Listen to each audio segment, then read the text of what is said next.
Operation Prosperity Guardian, an important new multinational security operation under the umbrella of the Combined Maritime Forces and the leadership of its Task Force 153, which focuses on security in the Red Sea.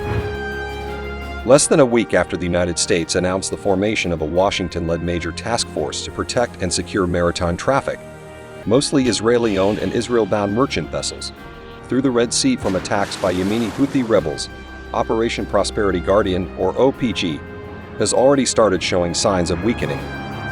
Major European nations such as France, Italy, and Spain have pulled out of the nearly fully created force touted to include warships from several countries, highlighting the deep divisions between Washington and its European allies so far as the Israel-Hamas war in particular and Middle East politics in general are concerned.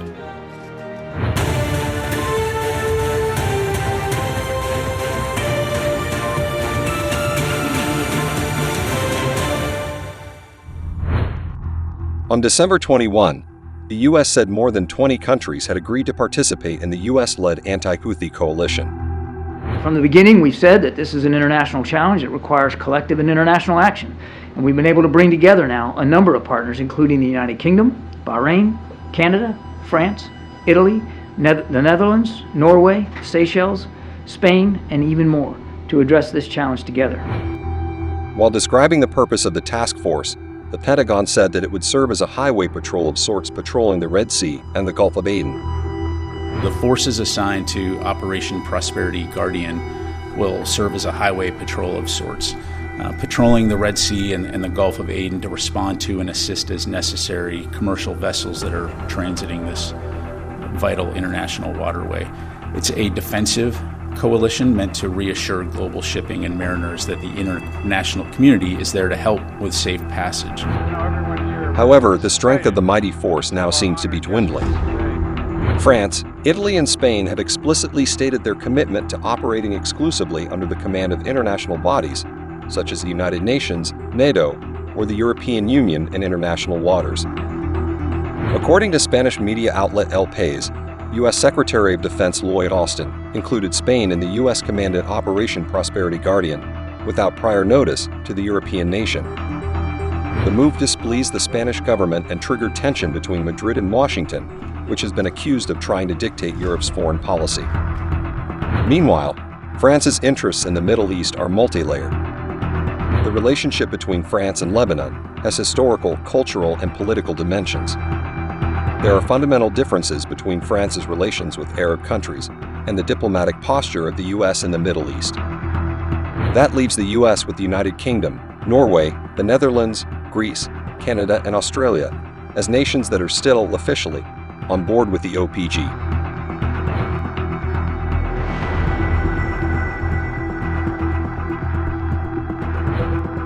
While the U.S. claims that the coalition was put together to secure the Red Sea, the force didn't contain a single Red Sea country as its member, not even Saudi Arabia, which has fought the Yemeni Houthi for over a decade, leading many to question the potentiality of Operation Prosperity Guardian. Saudi Arabia and Egypt hinted that they did not want to be seen engaging an Arab country in this situation, and hence refused to join OPG, as per an Al Jazeera opinion piece.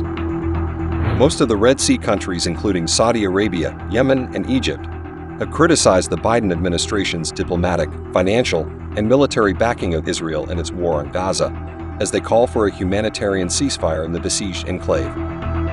America's support for Israel has led to growing animosity from Arab nations, which are key to ensuring peace and security in the Red Sea. In addition to this, some countries have not confirmed their participation in the coalition, while others have said their efforts to help protect Red Sea commercial traffic will be as part of existing naval agreements rather than the new U.S.-led operation, and at least 8 countries taking part have declined to be publicly named. China, which already has a self-supported task force of 1 destroyer and 1 frigate in the Western Indian Ocean, refused to join the U.S.-led naval force. The lack of details and clarity over what countries are doing has added to confusion for shipping companies, some of which have been rerouting vessels away from the area after the Houthi attacks. Houthi, backed by Iran, have made it clear that they would attack all Israel-linked ships on the Red Sea as long as Tel Aviv continues its assault on Gaza, where more than 20,000 Palestinians have been killed, including around 8,000 children since October 7. Israel promised vengeance after Hamas carried out a surprise attack inside Israel, killing up to 1,147 people and taking some 240 people hostage, some of whom were released during a brief truce between the two warring parties. In November, the Yemeni rebels seized what they said was an Israeli cargo ship. They since have attacked several commercial vessels with drones and ballistic missiles. Attacks on vessels in the Red Sea imperil traffic on one of the world's most vital shipping lanes, and with it global trade overall. The U.S. Energy Information Administration says 8.8 million barrels of oil a day are shipped through the Red Sea and the Bab el-Mandeb Strait, which is an important choke point where the Indian Ocean funnels into the Red Sea.